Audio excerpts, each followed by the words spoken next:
तेल्हारा शहर व ग्रामीण भागातील विजेच्या संबंधी मोठ्या प्रमाणात समस्या निर्माण झाल्या आहे। त्या कायमस्वरूपी निकालात आणण्याकरिता 132 अतिउच्च दाबाच्या वीज वाहिनी उपकेंद्र उभारणीसाठी राष्ट्रवादी काँग्रेस पक्षाने उपकार्यकारी अभियंता यांना निवेदन सादर केले। 132 अतिउच्च दाब वीज वाहिनी उपकेंद्र उभारणीचा अंदाजपत्रक प्रस्ताव वरिष्ठ कार्यालयात सादर करून माहिती व पाठपुरावा करा, अशा आशयाचे निवेदन राष्ट्रवादी काँग्रेस तेल्हारा तालुका यांच्या वतीने देण्यात आले। यावेळी मनीषा देशमुख, महिला जिल्हा महासचिव अकोला ग्रामीण, तालुका अध्यक्ष प्राध्यापक प्रदीप ढोले, शहर उपाध्यक्ष मोहम्मद सलीम, मोहम्मद युनुस, प्रशांत देशमुख, महिला शहराध्यक्ष शहर गडे, तेल्हारा तालुका प्रसिद्धी प्रमुख गुरुदेव इसमोरे, राष्ट्रवादी युवा नेते विलास बेलाटकर यांच्यासह पदाधिकारी उपस्थित होते। अतिउच्च दाब वीज वाहिनी उपकेंद्र या संदर्भात आम्ही इथे निवेदन सादर केलेलं आहे।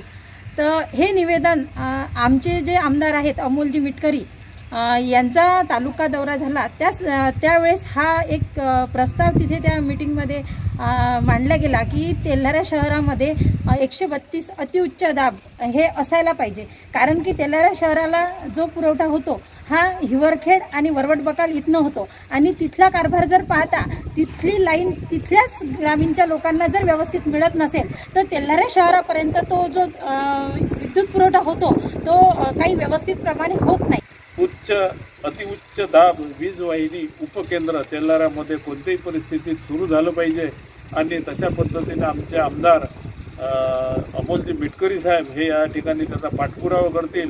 त्यांना मी विनंती करतो की आमच्या तेल्हारा तालुक्यासाठी एवढी मागणी आमची मान्य करावी।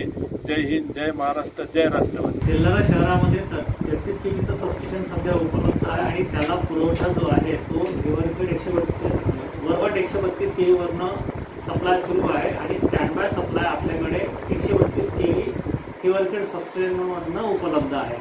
म्हणजे वरवटचा सप्लाय बंद झाला असता आपल्याला हिवरखेडचा सप्लाय वापरता येतो। त्यामुळे ही जी मागणी आहे 132 केव्ही सबस्टेशन तेल्हारा येथे उभारण्याची, त्याचं टेक्निकल आस्पेक्ट पाहून त्यानंतर त्याचा निर्णय घेतला। गुरुदेव इसमोरे, विदर्भ न्यूज, तेल्हारा।